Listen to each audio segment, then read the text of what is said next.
je mixe, je scratch, je fais un peu de tout, je foire des trucs et tout. Ils m'accompagnent. Tu dis, waouh, j'arrive dans un monde musical que je connais pas. C'est là ils me disent que tu sais lire ou tu sais pas lire la musique, ce qui est important, c'est ce que tu entends. Et c'est comme ça que j'ai appris avec eux la musique sans pouvoir lire la musique.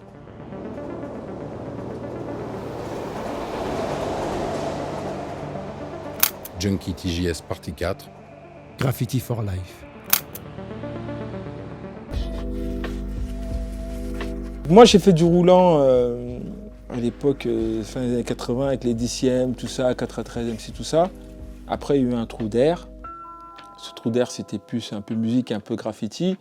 Et puis avec la Défense, les DKA, Nanterre, tout ça, ça a relancé, c'est reparti. Sésame, tout ça, je les rencontre au terrain vert. En fait, je fais un graphe que je termine jamais parce que je suis un galère de bombe. Et Sésame me dit, mais qu'est-ce que tu fais là? T'es qui? T'es quoi? Je lui dis, oui, non, mais avant, je t'ai galère. Ah, tu t'as galère? Il dit, ah ouais, avant, je vois, tu dis qui? Avec Nick, tout ça, les grands, ceci, cela. Il me dit, heureusement que tu nous as dit ça, nous, on voulait prendre tes bombes. Et je voulais prendre tes bombes, on te voit, 2 fois tu venais, tu fais un graphe, on ne comprenait pas, tu terminais jamais. On s'est dit, ouais, c'est bon, on doit les cacher quelque part. C'est vrai que j'avais caché, mais je ne trouvais pas. Et en fait, je me connecte avec Sésame et tout. Et là, on se lance, et là, c'est reparti dans les trains bleus.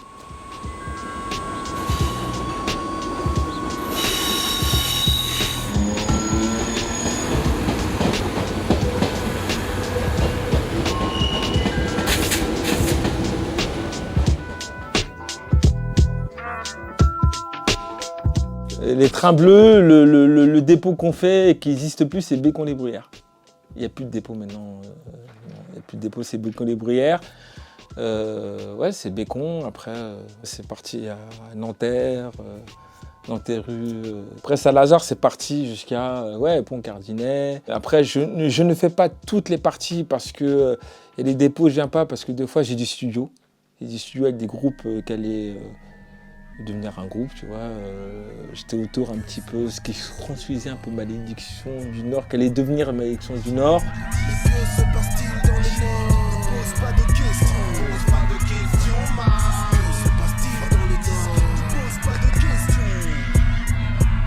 Le démon crâne chauve s'est évadé des enfers. Lucifer est arrivé où les églises doivent se taire.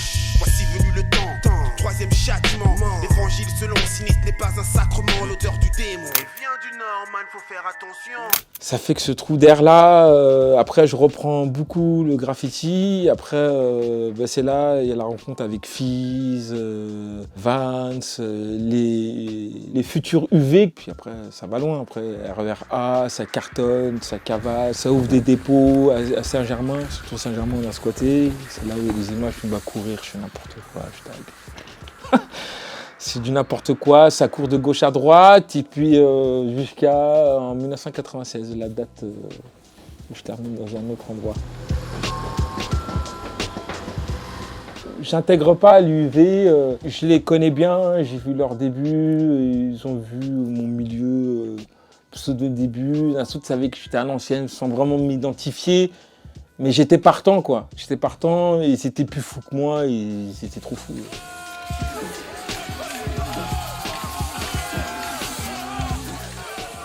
Et ça m'intéressait parce que c'était trop ouf, c'était trop dingue. Ça taguait partout, je rencontre Ewan de l'autre côté, je vois Frey, je vois ça. Là, je rencontre tout le monde, cette génération-là. Et puis, moi, je les suivais, moi, j'avais pas d'appareil. En fait, moi, j'ai pas d'appareil, je prenais pas de photos parce que moi, ce qui compte, c'est ce que je vis, en fait.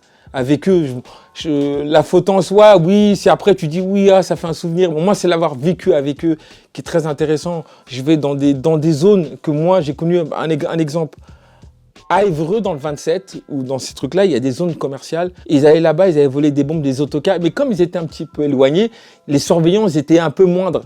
C'est-à-dire, la multiplication de voler des bombes, c'était pas 5. On passait à 20, 22, sur le corps. Moi, j'hallucinais, je fais, ah non, mais là, c'est trop loin. Et c'était une aventure de feu. Ça fait qu'après, le graffiti, c'est parti dans tous les sens. J'ai vu toute la génération sont partis trop loin. Ils ont dépassé la génération qui pensait que c'était les rois, ceux qui faisaient le Louvre, qui pensaient que c'était le roi du monde. Vous n'étiez rien du tout. Vous étiez juste un petit prémisse, un petit entraînement. Et puis, il y a des vrais professionnels qui sont arrivés. Avec des checkers, la trappe, on rentre ici. L'autre, Maître Chien, il arrive à 16h, il repart là. On peut dire rigoler, mais c'était très professionnel. C'était très professionnel. Et après, j'ai commencé à faire des métros, ligne 6, au dépôt, la mode piquet de Grenelle, avec Sésame, des trucs. C'est parti dans tous les sens. Au Molitor aussi, c'est là où il y avait on a fait les wildcards au caquet, tout ça. C'est parti dans tous les sens. Et j'étais partant. J'étais partant pour surveiller les dépôts, pour retourner après le lendemain, créer un trou, créer une entrée, créer une sortie. Et là, c'est un truc que j'avais moins connu dans les années 80, c'était plus freestyle. Et là, c'était plus organisé. Ah, c'était des commandos, ils étaient déterminés, ils avaient tout repéré, tout, ils connaissaient tout. À un moment, tu dis, ils travaillent à SNCF ou à RATP, ils connaissaient tout, les dépôts oubliés, les trucs, on va détruire les métros, les ateliers, les trucs. Moi, j'ai jamais fait d'atelier. Moi, j'ai l'habitude de taguer dans le métro, dans le dépôt, back jump, tout ça, mais je connaissais pas les ateliers. Si j'ai connu les ateliers, c'est grâce à eux, c'est grâce à Sésame, les futurs UV que j'ai connu les ateliers. Je connaissais pas les ateliers. Moi, je sais même pas où vous étiez exactement. Sésame, quand j'ai rencontré, c'était une petite Kaira en Lacoste. Coslas, les ACR, tu vois, c'est vraiment le truc typique de cité Lacoste, mais tagueur. Et tagué partout. J'essaie de les calmer, mais c'était impossible. C'était des fous. Mais non, on va tout niquer. Là. Et à chaque coup, moi, je réfléchis, pourquoi ils m'appellent en sachant qu'ils sont plus fous que moi? Et il dit non mais toi t'es partant, on y va. Je dis ouais c'est vrai, c'est pas faux. c'est pas faux, c'est vrai que c'est pas faux, je vous suis. Et j'allais, il y avait Désert, il y avait tout le monde, tous les petits prémices qui allaient devenir les UV, ils étaient là et tout leur appartenait. Moi je pense qu'ils tout appartenait, je veux dire, ils connaissaient tous les dépôts, tous les petits taggers. Parce qu'en même temps, ce qui est bien avec les UV, c'est que il y a des trucs que moi j'ai oublié parce que je ne calcule pas, c'est que ça m'a appris, comme certains ils étaient un peu des archivistes, ah ouais, tu veux essayer. Il y avait des souvenirs que moi j'ai oubliés et eux ils ravivaient ta mémoire. Ici, il y avait un bandeau, il y avait un boxer, il y avait tac là. Tu fais, ah ouais, c'est vrai. Et moi je dis, ah ouais, quand je prends les trains, moi ça fait un autre souvenir différent. Et ça permet de garder une certaine mémoire sur plein de choses. Et puis c'est dans le premier à avoir sorti une cassette de graffiti, plein de trucs, je savais même pas que ça sortait sur ça. C'est devenu une cassette. Que ça prend. Moi, j'avais pas compris, ça prend des vidéos. Moi, je suis, on est là pour rigoler, c'est c'est des vidéos. Je prends la caméra, Martin Ramé, je filmais un peu, je sais même pas filmer. Pour moi, j'ai revécu une deuxième partie du graffiti avec une autre génération. Et le truc, et comme je fais pas mon âge, bon, c'est bon. Puis on s'est éclaté, c'était super, franchement. Pour moi, c'était un vrai club. Après, c'était sérieux quand même.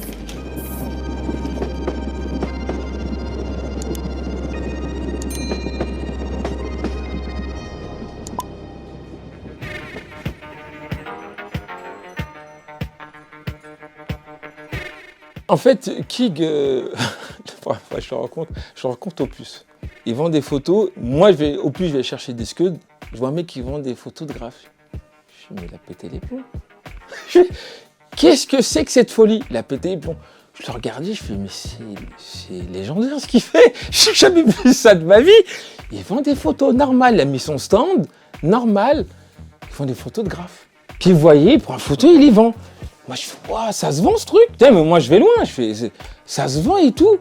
Je vois qu'il y a des gens, ils parlent et tout. Moi, discret, je laisse. Je regarde un peu. Je dis rien. Je reste discret. Je laisse faire les choses. Et puis, je le revois. Et puis, je le recroise avec Sésame et tout. Je fais, mais je te connais, toi. Je t'ai vu vendre des photos. Ah, tu étais là. Et puis, on développe. Puis, tu vois, il y a avec qui il y a un certain intéressement sur le Vanda, ce qu'on peut faire, ceci, cela. Et puis on développe, et puis après, à force de développer, à un moment, il faut passer à l'action. Et puis on passe à l'action, et puis comme je fais partie des D77, il en fait partie, on rencontre tout le monde. Et puis après, il y a Home, il y a ça, il y a ainsi de suite. Et après, je fais beaucoup de trucs avec eux, je fais des trucs, des folies. Et puis des trucs que je fais avec eux, et la plupart du temps, des fois, je signe même pas. Je signe pas. On imagine des projets, hein, des thèmes, tu vois, des thèmes farfelus. Hein. sérieux ou pas sérieux, rigolo, peu importe, on fait des thèmes. Il y a un lettrage à faire, je ne fais pas le lettrage. J'allais dire, je vais faire mes personnages chelous, un peu bizarres, des requins, des trucs comme ça. Je vais m'expérimenter sur des trucs que je ne fais pas d'habitude. Je laisse Home faire les lettrages, je fais d'autres trucs. Et là, je prends une autre formation différente. Parce qu'en fait, Kig me pousse à faire « Ouais, mais fais tes trucs, viens, on fait des trucs chelous. » Il m'engraine à faire des trucs. Viens, on fait des trucs chelous, je mets un coup de balai, je jette de la peinture. Je fais « Qu'est-ce que je fais ?» Mais ça m'intéresse. Mais je dis « Mais qu'est-ce que je fais dans ce folie ?» Je dis toujours « C'est eux les fous, mais moi aussi, je suis un fou. Parce que je participe. » Et là, on développe plein de trucs, des trucs... Là, c'était différent des UV, parce que là, c'est des trucs un peu improvisés. Ah ouais, l'expérimentation. Viens, on va là, ouais, bon, qu'est-ce qu'on fait? Bah là, je jette un coup de peinture par là, je fais un trait. Bah vas-y, moi, je fais un gros truc comme ça, cap d'origine, j'explose la bombe, fais un trait, on fait sortir un truc chelou. Allez, c'est spontané. Vas-y, on fait ça. Ah, vas-y, on fait ça. Et après, sur le moment, je me suis trompé. Ah bah vas-y, on s'adapte. On s'adaptait. Et c'est comme ça, je me suis bien entendu avec Kig. Il y a plein de trucs après, je n'ai pas pu faire parce que j'étais dans autre chose.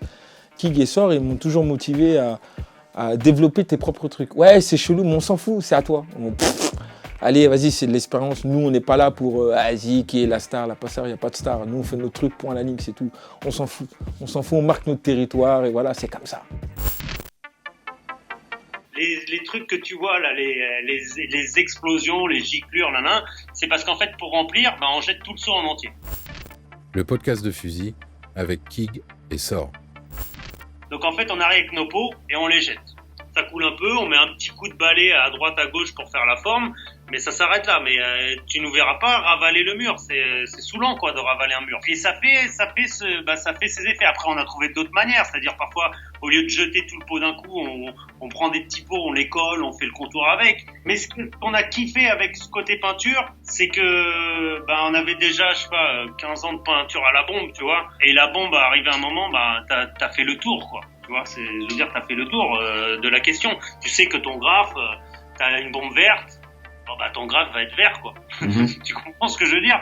Alors que nous, avec la peinture, on arrive à s'amuser. C'est-à-dire, parfois, tu vas jeter du jaune, du vert en dessous, les striures, elles vont se mélanger d'une manière. Tu comprends ce que je veux dire? Bien sûr. Il y a plein...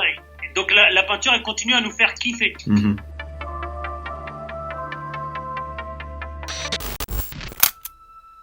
Comme j'écoute avant de parler, il y a des gens qui disent « Ah, mais c'est dégueulasse, c'est horrible ». D'autres trouvent ça très ingénieux. Ils disent « Ah ouais, c'est original ».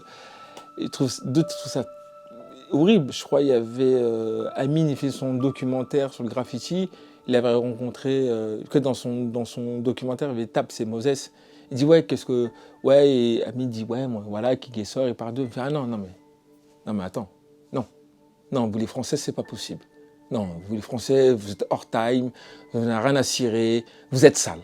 Vous êtes très très sales, vous en foutez, vous faites ce que vous voulez, vous en foutez. Vous arrivez, allez hop, je vais des trucs qui sortent et je donne la peinture. Mais nous, c'est marrant parce que eux font un truc différent, mais eux c'est artistique, contemporain, graffiti, tu vois. Eux c'est entre guillemets, beau gosse à l'allemand, tu vois, c'est quand même organisé.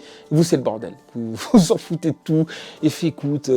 Et c'est comme ça que j'ai perçu. Puis il y en a d'autres qui aiment, d'autres qui n'aiment pas. Mais après, comme dirait un rappeur sinistre, on n'est pas là pour faire joli, pour être joli. Tu vois, on n'est pas là pour représenter un certain style de la beauté ou pas. T'aimes pas, on s'en fout. Le truc, il est là. Voilà, c'est un exutoire, on s'exprime. Et voilà, c'est tout. Après, le reste, c'est pas un problème.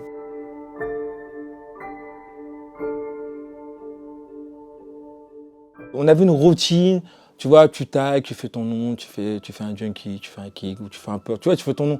On s'est dit, ouais, c'est un peu gamin, on a évolué, on va faire autre chose. On va faire des noms, on va faire des trucs abstraits, des trucs différents. Et ça nous plaît.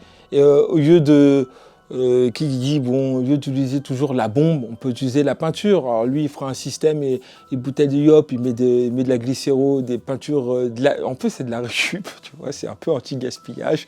On fait de la récup et on jette de la peinture et on fait avec ce qu'on a. Si, par exemple, Et c'est un chiffon pour étaler, pour remplir, ce serait un chiffon ou un balai ou un extincteur. Un extincteur, on a de l'eau, on mélange la peinture, allez, c'est réglé, on n'en parle plus. Soit on fait un graphe, on intègre un graphe, on n'intègre pas. Peu importe, on a une autre liberté que les graffeurs n'ont pas parce qu'ils étaient une routine assez fermée. Ouais, faire une 3D, faire une ombre, faire ça, faire ci, à new-yorkaise, à ça. Nous, on a quitté ce monde-là, nous, on est dans autre chose. On peut le faire, mais au son bon vouloir, voilà. Après, ça construit un style différent, quoi.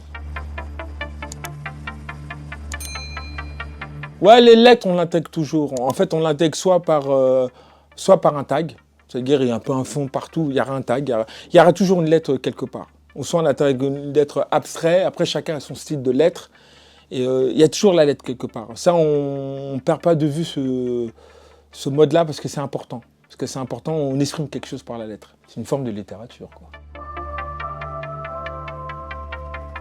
Je pense que quand je taguais Géo, j'avais pas un style parce que je voulais ressembler un peu au truc à l'américaine. Alerte aussi. Quand c'est arrivé un peu junkie, j'ai commencé. Pourquoi ? Parce qu'il y a aussi l'adaptation. C'est-à-dire que tu récupères des bombes, tu choisis pas tes couleurs. Aujourd'hui, on parlait au magasin, je prends telle couleur. Moi, dans ma réflexion, je me suis dit, toutes les couleurs sont valables. Je prends une couleur un peu plus terne, on s'en fout, je m'adapte. Avec ça, il faut que tu fasses un graphe. C'est pour ça qu'il y a des couleurs cheloues. Parce que je pense que toutes les couleurs sont valables. Parce que je me dis, après c'est un truc, une philosophie de fou. Je me dis, encore avec la musique, chaque couleur a une fréquence. Chaque couleur a une fréquence et toutes couleurs sont valables. C'est ce que tu apprends un peu dans l'art contemporain, quand certains impressionnistes utilisent certains codes couleurs, pas d'autres. Parce que si je fais un graphe avec les contours, les outlines comme l'autre, c'est un graphe comme les autres en fait. En fait, je suis dans le même moule. Et j'aime pas être le même moule. Ça fait que j'improvise des trucs qui me plaisent. Je fais pas ça pour faire genre je vais faire un truc expérimental. Ça me plaît, ça change, ça change. Après, d'autres vont dire c'est dégueulasse. Pas de souci, je vais pas pleurer, je vais pas souffrir, j'en ai rien à foutre. Et ça fait que à partir de là, je pense que je trouve mon style et je fais d'autres formes de lettres. Parce qu'au début des lettres que je m'inspirais, il y avait 3 personnes qui m'inspiraient. C'était très américain, c'était Dondi. Et Dondi, il n'y avait pas Sin, moi c'était pas Sin. Parce que Sin c'était trop comics. Mais c'était bien fait, je respecte, il n'y a pas de problème. C'était Dondi et la folie chelou qui inventait des trucs chelous, c'était Blade. Tu sais, il fait des effets, tu dis, ça sort d'où ? Qu'est-ce qui s'est passé ? Il fait des 3D de 4 km, tu vois. Ouais, c'est possible ça, je peux faire. Tu sais, Blade, ces gens-là, ils m'ont inspiré. Après, il y a le côté un peu organisé, un peu de Lee Quinones. Mais après, lui, c'est très illustrateur quand même. Voilà, c'était très différent, très compliqué. J'arrivais pas à ce style-là. Je me suis inspiré un peu ce style-là, ceci, cela. Mais après, je suis en France, tu vois. Ces Américains, à un moment donné, le trousseau américain, ils font plus grand-chose. Dont ils décédés, ils font plus grand-chose, tu sais pas ce qu'ils font. Après, ça inspire des freestyles. Moi, par exemple, Méo, tu vois, les freestyles de couleurs qu'ils faisaient un peu partout, ça m'inspire un peu. Les trucs un peu bordéliques, j'aime bien dire, c'est pas vraiment des petits artistes, je considère des artistes un peu comme Eros. J'aime bien aussi les autres, on va tout le monde dire Motu, tout ça, mais j'aime bien aussi des petits gens. Tu vois, par exemple, Dark, moi, ça m'inspire de feu. Tu vois, elle a fait des trucs, ça m'a inspiré, tu vois, fut un temps. Et puis ça se reflète un peu sur des petits trucs, sur ma peinture un peu. Dark, très graffiti. Après, il y a d'autres trucs qui sont mélangés avec l'art contemporain, parce que très jeune, je me suis toujours intéressé à l'art, en fait.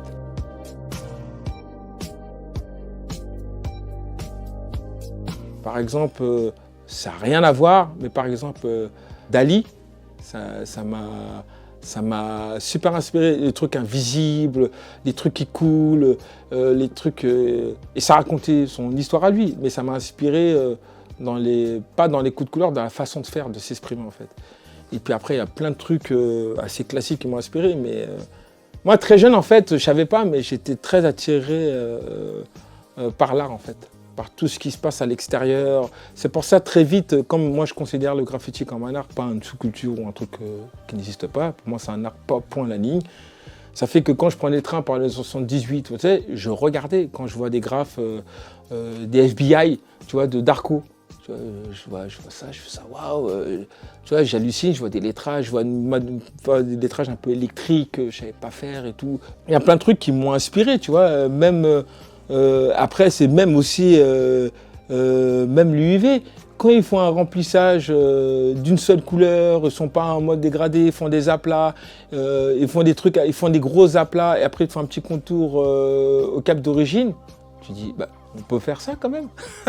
On peut faire ça, non, mais parce que ces trucs ils ont existé avant avec New York, mais eux ils ont développé ça un peu spontané, tu vois. Tu vois, New York, je pense qu'ils n'avaient pas assez de matériel, tu vois. Ils avaient le matériel, ils pouvaient l'utiliser. Non, c'était voulu et c'est une façon de faire. Et ça aussi, ça m'inspire, une façon de faire. En fait, moi, c'est toujours l'environnement qui est autour de moi. Ça m'inspire à me construire. J'utilise ces éléments-là pour ça m'inspire. Voilà quoi. Il y a les grands, mais il y a aussi les petits. Entre guillemets, les petits, ça m'inspire à faire quelque chose, quoi.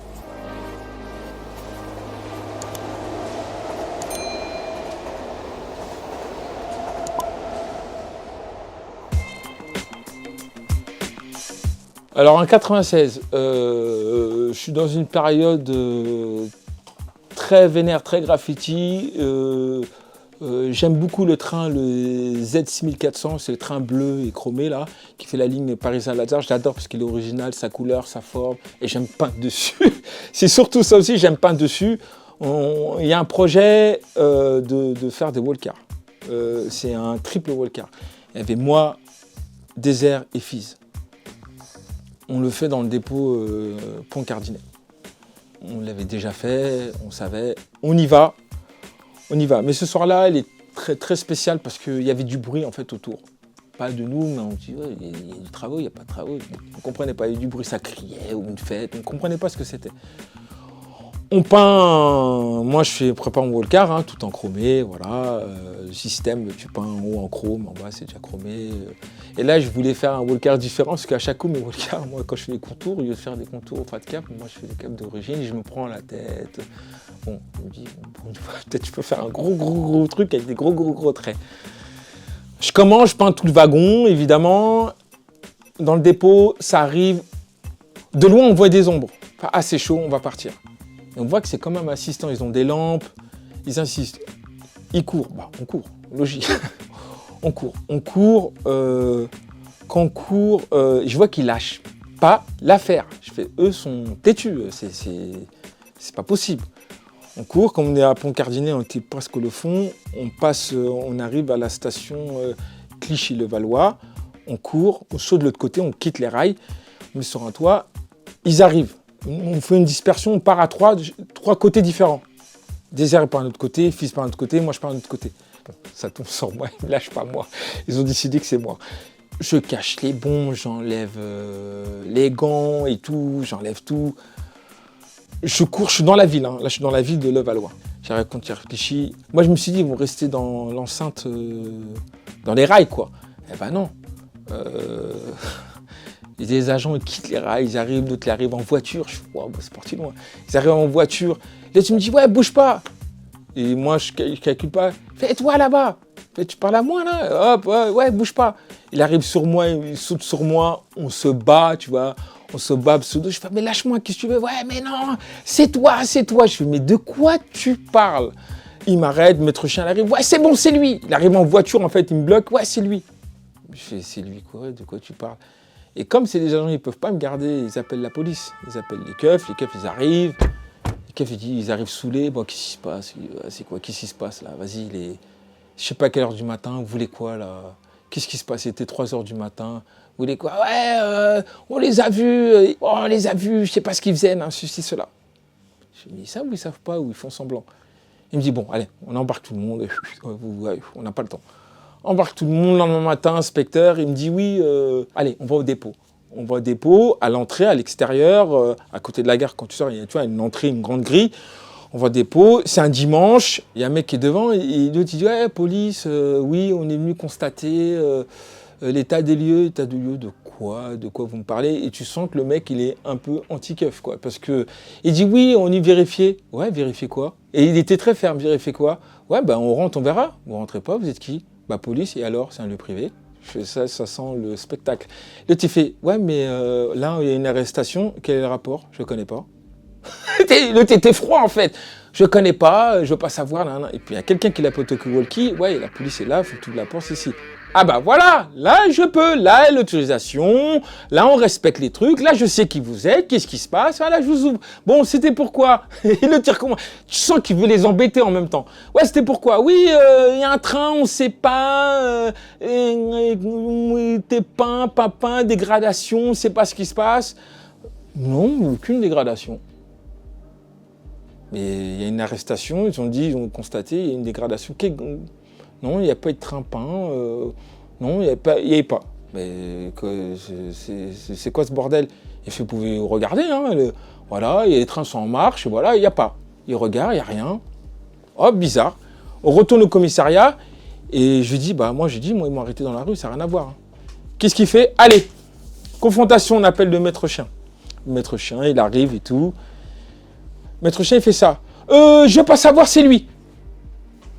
Je suis un agent assermenté, je ne veux pas savoir, c'est lui. C'est lui que j'ai vu, que j'ai arrêté. Qu'est-ce que vous en pensez? J'ai fait, je sais pas ce qu'il raconte. Il m'a vu à l'arrestation, oui. À l'extérieur, oui. Mais là, ce qu'il dit, je comprends pas. Il dit, oui, c'est toi. Il est en face de moi, il dit, c'est toi et t'as un blouson rouge. Je regardais, je fais, il est bleu. Je vais à la fouille. Il revient à la fouille, il revient. C'est bleu. Je veux pas savoir, quoi qu'il arrive, c'est lui. Et je fais, je sais pas ce qui lui arrive, il est fou. Vous avez bien vu, du rouge au bleu. Il lâche pas, il dépose plainte. Je me retrouve au dépôt, à Nanterre. Je suis au dépôt, je suis transféré en dépôt. 48 heures au commissariat, je suis transféré à Nanterre. À Nanterre, je me retrouve avec des fous. Évidemment, je me retrouve avec des drogués, des dealers. Ouais, t'es là pourquoi? Laisse tomber, moi c'est une aventure rapide. C'est une aventure rapide. J'ai un avocat qui me dit, bon, ça va être simple, monsieur Gomis, vous allez dire, vous dites que c'est vous et c'est réglé, on n'en parle plus. Je fais, bah non. Un avocat commis d'office, je lui dis, non, mais c'est pas possible, ça peut passer comme ça. Il y a un agent qui dit que c'est moi, il dit que j'ai un blouson rouge dans le procès verbal, j'ai dit qu'il était bleu, j'ai bien précisé. Il dit, oui, c'est vrai, c'est pas normal, ceci, cela. Moi, je lui dis, écoute, c'est simple, toi, tu vas pas me défendre.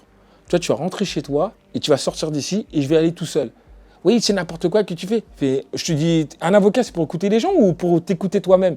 Je m'embrouille avec lui, je me prends la tête. Ok, je me retrouve tout seul. Et fin de journée, je rencontre le juge. Elle s'appelle Isabelle Mouek. Elle est plus juge, mais elle s'appelle... Et puis elle me dit, bonjour, alors, que s'est-il passé? J'ai fait, c'est très simple. Elle me dit, attendez, c'est comme d'habitude.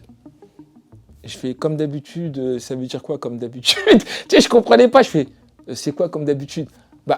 Comme tout bon jeune Lillois qui se respecte. Tout jeune de toute cité. Vous habitez bien Gennevilliers? Je fais, oui. Comme tout bon jeune cité. Vous êtes innocent. J'ai fait, oui, mais je crois que c'est pas la même chose. Je fais, écoute, toute la journée, je me tape tous les trafiquants stupéfiants, c'est jamais eux. Et moi, j'ai rien à voir stupéfiant. Là, on m'accuse pour dégradation sur un train qui n'existe pas. On me dit que j'ai un blouson rouge, il est bleu. On me met devant vous, parce que vous êtes juge, pour savoir poser des questions. Et en plus, vous savez bien comment ça marche. Je fais, non, c'est ce qu'on m'a dit, l'inspecteur. À un moment donné, moi, je répète ce qu'on me dit. Bon, bref, c'est vous, c'est pas vous. J'ai dit, mais c'est pas moi. Quelqu'un dit que j'ai un blouson rouge, ce n'est pas moi, ce n'est pas possible, ce n'est pas moi. J'ai pas de bombe, j'ai rien du tout, ce n'est pas moi. Il me dit, bon, comme d'habitude, c'est ça le comme d'habitude, vous êtes toujours innocent. Greffière, veuillez noter, il maintient son procès verbal qu'il a dit ceci, cela. Alors, monsieur Gomis, ça va être très simple, nous sommes au mois d'avril, on va vous envoyer en vacances. Et moi, je dis, vacances, juillet, août, l'été, c'est pas mal, vacances, pour moi, c'est l'extérieur. Et après, il me donne, voilà, ça, c'est votre ordonnance. Je lis l'ordonnance, je vois, direction maison d'arrêt. Je fais, non. Ah non. Je fais, non. Là, madame, non. Je fais, à un moment donné, vous dites vacances, c'est pas vacances, ou peut-être, je sais pas, c'était une blague, j'en sais rien ce que c'est. Mais moi, je vais pas dans les vacances que vous voulez que j'y aille.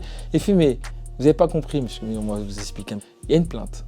Un agent assermenté, ce qui est très important, ça, un agent assermenté. Il vous a reconnu. Il dit que c'est vous. Et je fais, mais il n'y a pas de train, il n'y a rien, je ne comprends pas. Je ne veux pas savoir. Et je fais, à un moment donné, vous ne voulez pas dire la vérité, vous n'étiez pas seul, vous ne voulez pas dire les noms avec qui vous étiez. Je fais, on m'a arrêté tout seul, ils sont où les autres? Elle m'a dit, c'est très simple. Je vous envoie en vacances, dans cette maison d'arrêt, et puis c'est moi qui décide, ça ne sert à rien. Vous ne signez pas, ça ne change rien, vous allez y aller.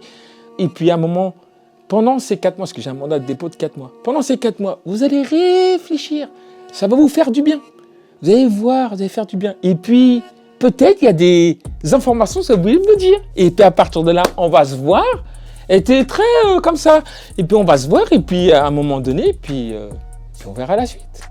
Voilà. Alors, c'est pour ça que je vous souhaite des bonnes vacances. Vous allez vous reposer tranquillement. Ça fait 2 jours, vous n'êtes pas lavé. Tu sais, la pluie, tu vois. Essayez d'appuyer jusqu'au bout.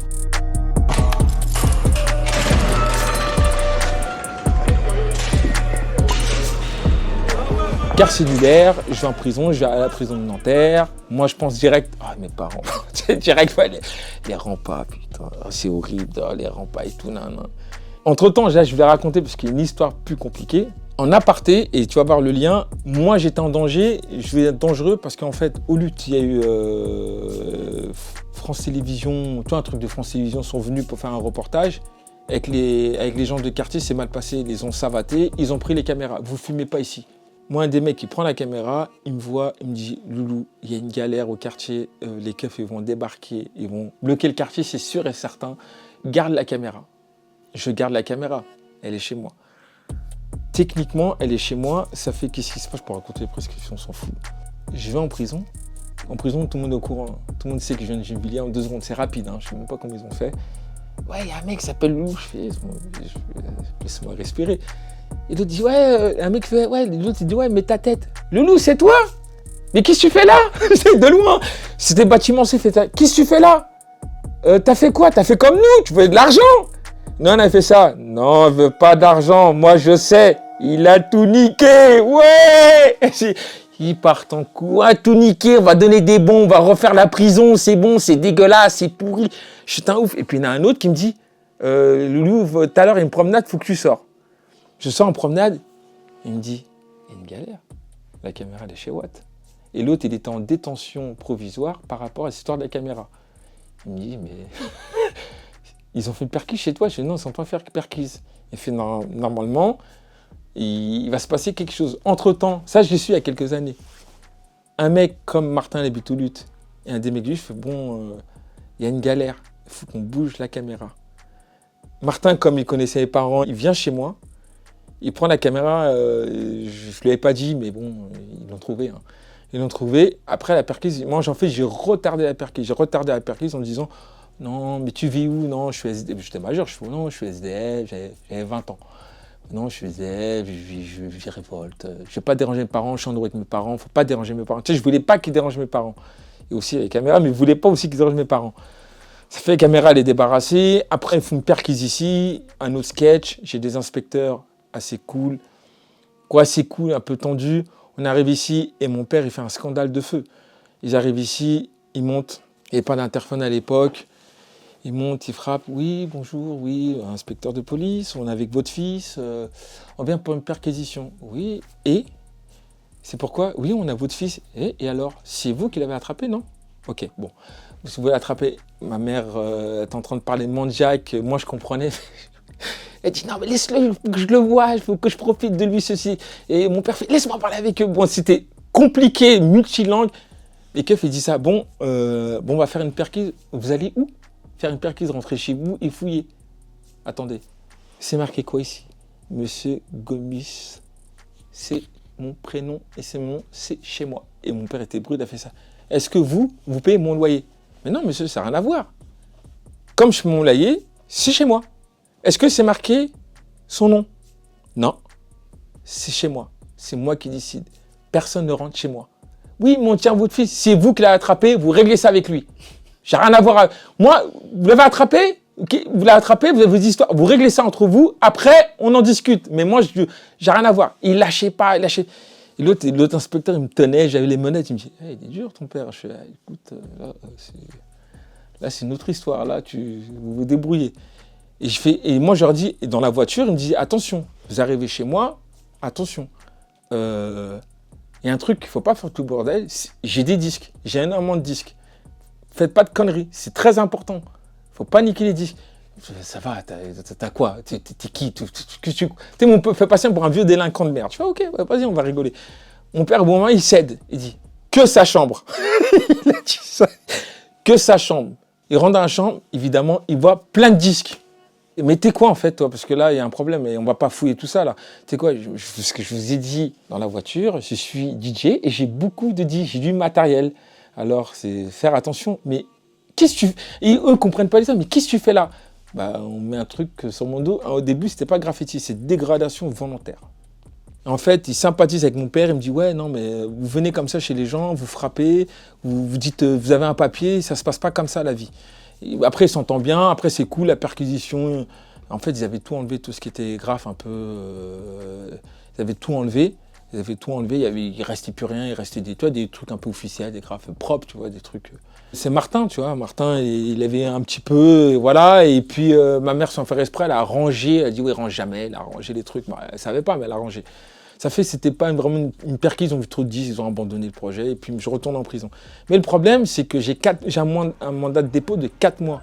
Et ceux qui m'ont aidé à sortir, c'est les prisonniers, c'est les détenus qui me disent attends, ton histoire elle est claquée au beurre, t'es en prison comme nous, mais nous on est là pour des trucs sérieux, nous on est là pour de vraies choses sérieuses. Il fait là, t'es là, vite, c'est pour un train, c'est des bâtards, c'est pas possible. Il me dit bon, qu'est-ce qui se passe, t'es où dans ton affaire? Moi j'ai dit j'ai pas d'avocat, l'avocat de foot est ajouté, bon t'as eu raison. Maintenant tu vas faire quoi? Ils m'ont dit mot par mot, tu fais un courrier au juge, tu demandes un contrôle judiciaire. Tu demandes un contrôle judiciaire. Tu faisais quoi à l'extérieur? Ouais, j'étais en fin de stage, je tournais un peu, j'avais quelques concerts. Tu dis que tu faisais des concerts, que tu as un diplôme d'État, ceci, cela, et 600 gens. Tu écris tout ça. Et tu dis que tu es un honnête citoyen, qu'à l'extérieur, tu as des choses à faire. Moi, je dis, il me fait, tu n'as rien à perdre, de toute façon. Sinon, c'est 4 mois. Ah, je le fais. Moi, je dis, j'ai rien à perdre, j'ai rien à faire. Je le fais, j'envoie. J'envoie, évidemment, les juges, toutes mes lettres. Entre-temps, j'ai parloir, je vois mes parents, je les rassure un peu, je dis c'est pas une histoire de fou, j'ai pas tué quelqu'un, tu vois, j'ai pas fait un truc de fou. Je les rassure, ils me disent oui mais non, quand même, qu'est-ce qu'ils t'ont fait? Je dis non mais bon, c'est un peu compliqué, je les rassure. Un surveillant, il frappe à ma cellule, il me dit allez, monsieur Gomis sortant. Vous sortez. Je sors où? C'est BSF, vous sortez de la prison. Au bout de 2 mois. Ça fait que le juge, le truc qu'ils m'ont dit de faire, le juge l'a accepté, que je sors et que j'allais pointer au commissariat, je vois un juge d'application des peines, voir ce que tu fais, si t'es sérieux, ceci, cela. En gros, c'est grâce aux détenus que je suis sorti, parce que moi, je ne connais pas comment fonctionne la justice. Ils m'ont appris comment fonctionne la justice. Et je suis sorti, après jugement, après j'étais reporté, j'ai eu 5 ans de... J'étais coupé de mes droits civiques, ça veut dire que je n'ai pas le droit de voter, je n'ai pas le droit de traîner dans des bars. C'était ça dans mon ordonnance. Je n'ai pas le droit de voter, ça veut dire que comme c'était en 97-2002, quand il y a eu le Front National, quand ils arrivaient au 2e tour Front National avec Chirac, je n'ai pas pu voter du tout, j'étais coupé de mes droits civiques. J'avais un contrôle judiciaire régulier. Et quand j'avais des concerts avec BAMS, tu vois, en Allemagne, parce que j'avais des concerts, quand j'avais des concerts, j'allais les prévenir. Ouais, j'ai un concert. Ils me disaient, oh, mais non. Mais... Après, moi, juste l'application des peines m'a dit, mais venez plus, vous êtes sérieux, vous travaillez, vous faites des trucs. Il me fait, moi, je rencontre des fous, moi. des vrais fous, des vrais dossiers. Vous, c'est un dossier, il est claqué, il est dégueulasse. Et après, j'étais jugé, ils m'ont mis une amende. 70 000 francs. La juge d'application des peines me dit, bon, vous avez reçu le papier à la SNCF? J'ai jamais reçu. J'avais jamais reçu, j'ai jamais rien reçu. Vous payez jamais. Je sais pourquoi. Ils n'ont jamais envoyé, c'est leur responsabilité. Ok, d'accord. Il me fait, de toute façon, vous êtes insolvable. On ne va pas discuter longtemps. Hein. Voilà, c'est réglé. Il fait votre histoire, puis la merde. Après, il y a un vrai jugement. Ils me disent, ouais, en fait, on m'accuse plus de graffiti. On m'accuse de dégradation volontaire. Parce que ce que je comprends, tu vas comprendre le début. Quand on était dans le dépôt, il y avait du bruit. En fait, il y avait une soirée SNCF à côté. Ils faisaient une soirée, ils faisaient une fête, ils étaient en train de faire. Ils étaient bourrés. Et dans leur défonce, ou je ne sais pas ce qui s'est passé, ce que je comprends, qu'ils ont cassé certains rames de train. Tu vois, ils ont cassé. Et cette cassure-là, ils l'ont mis ça sur mon dos. Même aujourd'hui, tu regardes mon casier judiciaire, c'est pas graffiti, c'est marqué dégradation volontaire. Parce qu'il n'y avait pas de preuve. Le train, en fait, au bout du compte, qu'est-ce qui s'est passé? Je l'ai su par Fise et Désert. C'est que le train, c'était un train qui partait le dimanche matin, qui roulait à 6h du matin. Il est parti. Et vu qu'il est tout chrome, Pour eux, il n'est pas peint, il n'y a rien, il n'y a pas de contour, il n'y a pas de taille, il n'y a rien. Et il n'est pas considéré comme ça. Et il est parti, les trains n'existent pas, et dégradation volontaire, ils nous ont mis ça sur mon dos. Ils ont mis ça sur mon dos. Ça fait que j'étais j'étais coupé droit civique, des trucs comme ça. Après, mais il m'arrivait que des trucs de merde, Ça a duré longtemps, ça m'a saoulé. À la fin, 2002, je suis presque à la fin, j'ai 5 ans de mise à l'épreuve et c'est réglé. 5 ans de mise à l'épreuve, je reviens d'un concert, je reçois une convocation à la gendarmerie de Gennevilliers qui n'existe plus, gendarmerie nationale, j'y vais, le gendarme met les menottes, me dit tu vas à Nanterre. Il m'emmène au dépôt, je suis face au juge, je dis hé, toi, en 1995, il me dit à la station à Nières, Gennevilliers, Gabriel Péry, tu t'es battu. Et je dis oui, je me suis battu. Je me suis battu avec des, je ne l'ai pas dit comme ça, avec des bâtards de keufs. Parce que pour un contrôle de ticket, tu vas rigoler. Ce jour-là, tu vas rigoler. Hein, ce jour-là où en 95, j'avais rendez-vous avec Vance à Saint-Lazare. J'avais rendez-vous pour qu'il me donne des photos. Et ce truc-là, j'ai pas pu venir parce que les keufs me disent ouais, contrôle. Je fais contrôle. Je suis sur ma carte d'identité, je cherche pas à comprendre, pas de débat. T'as sauté à la barre, je sautais à la barre. Et j'attends. Ils me font galérer. J'attends. J'ai fait t'attends quoi? Je vous attends. Faites votre boulot. Mec, on se bat. On fait ce même, me dit ouais, t'as pas à dire ce qu'il y a à faire. Je fais mais comment ça? Je démarre au quart du tour, on se bat et je me bats. À l'époque, j'avais des locks, on se bat, ils sont à 3, ils me tirent par les locks, ils me ramènent dans une cabine, il me frappe, il met des gants, il me frappe, il me dit ouais, je vais te montrer c'est quoi la puissance blanche. Je fais mais toi là, si tu veux t'expliquer, si c'est ça que tu cherches à te battre, il y a pas de souci. Tu veux te battre, tu vois, on va à l'extérieur, tout ça, on règle ça, pas de souci. Il me fait non, c'est là. Et je fais mais c'est facile, j'ai des menottes, c'est simple. Il me met des coups, il me ramène à Nières. Et ce jugement-là, en 2002, me dit ouais, tu as été jugé en 2002. Normalement, en 96, quand tu étais interpellé, ton sourcil devait tomber. Tu devais faire vraiment 4 mois de prison. Tu nous dois 2 mois de prison. Je dis mais attendez, là on revient des arrêts de 96, 97, mais en 2002, vous vous rêvez plus tard. Là, il faut faire quelque chose. Et puis après, le juge fait ne t'inquiète pas, j'ai une solution pour toi. Écoute, on va te gracier. Voilà, parce que l'erreur est de nous, en fait. Il fait pas de toi, c'est de nous, parce qu'on normalement, le procureur était sympa, mais il fait normalement, c'est vrai que tu nous dois 2 mois de prison. Mais comme si nous, on est en erreur sur la procédure, on l'a mal faite, on va avoir une commission, on va te gracier. Et puis j'ai été gracié. Voilà un peu la fin de l'histoire.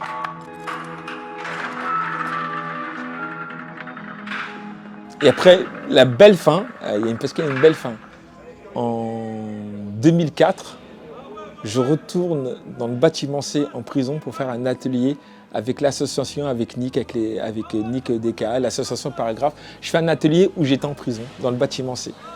Au retour, cette fois-ci, officiellement payé un atelier. J'étais avec Beers et Nick, on a fait un atelier. Je suis resté 2 jours parce que comme j'avais pas le droit d'y retourner en prison, c'est compliqué, ceci, cela. Après, j'ai fait l'effacement du casier judiciaire et puis après, je peux... C'est marrant, aux prisons où j'ai été, mon premier atelier en prison, c'était où j'ai été. C'était à Nanterre, voilà. Voilà, ça c'est la fin de l'histoire, mais c'est une histoire... C'est pour ça que je raconte bien en détail pour bien comprendre parce que c'était vraiment fou.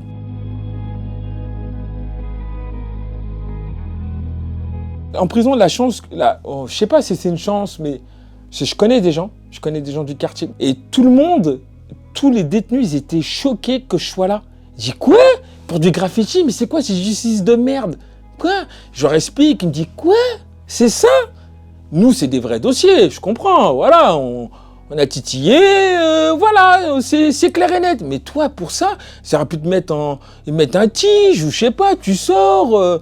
C'est quoi? Ils te mettent en contrôle judiciaire. Et c'est là, ils me conseillent, demande ça, fais ça, fais. Et ceux qui me conseillent, parce qu'ils trouvaient que c'était injuste. Et grâce à eux, ils m'ont fait bien vivre cette session très courte, heureusement très courte, de ma détention. Tu vois, ils m'ont dit non, mais t'inquiète pas, t'es un bon gars, t'as rien fait, c'est de la merde, regarde lui. Après, il charrie, regarde lui, il menace des gens, il croit qu'il va s'en sortir. Il va pas s'en sortir. Lui, dealer, Pablo Escobar, il croit qu'il va le remplacer. Il est fou, tu vois. Mais toi, graffiti, c'est pas dans la suite logique de tous les gens, ils sont là. Je sais, bah ouais, c'est sûr. Et c'est là qu'il me conseille, je suis sorti de là. avec du recul, c'est une aventure. Mais quand tu es dedans, c'est pas une aventure parce que tu dis, t'as tes parents, je les rassurais. Et heureusement, il y a des airs et des mecs du quartier rassurés. Non, c'est difficile à expliquer à des parents. Ouais, votre fils, il est en prison pour des dessins. En gros, hein, je caricature un petit peu. Pour des dessins, quoi? Il a fait des dessins, il est en prison, mais il a fait quoi? C'est juste pour ça? Ouais, il me dépendait de moi. Et et heureusement, je suis content de sortir. Quand c'est sorti, je te raconte un peu la suite, comme si tu comprends. Je suis sorti, j'ai fait 2 mois, je suis sorti juin. Je suis sorti juin, j'étais en avril, j'ai fait mai-juin. En juin, je suis sorti, je retrouve le mec de Maman Intellect, il me dit ouais, j'ai un plan pour jouer au Sénégal, ceci, cela, les billets sont partis, nan. Et je me retrouve avec Maman Intellect, avec mon groupe panafricain, on va dire ça, panafricain hip-hop, et je me retrouve au Sénégal, à Dakar, et je joue dans la boîte Le Tiosan, je joue dans la boîte Le Tiosan, c'est une boîte qui appartient à Youssou N'Dour, tu vois, il avait investi, après revendu, je me retrouve là-bas, et après, je me trouve dans une aventure de fou, après une autre aventure démarre. Je suis au Sénégal, mais moi, je ne veux pas trop rester au Sénégal, parce que je m'inquiète pour mes parents, tu vois, parce que ma mère était un peu malade, il faut que je remonte. Et ça fait que Ismaël me dit ouais, j'ai ma famille au Mali, tu viens avec moi. Il me dit ouais, on y va en train. Ah bah vas-y, on va en train. Je prends le train Dakar, je fais partie des derniers. Après bon, ils l'ont remis je crois. Dakar Bamako, il y a un train qui traverse. Mais ça traverse, c'est une aventure frère. Ça traverse une aventure que t'as jamais vue.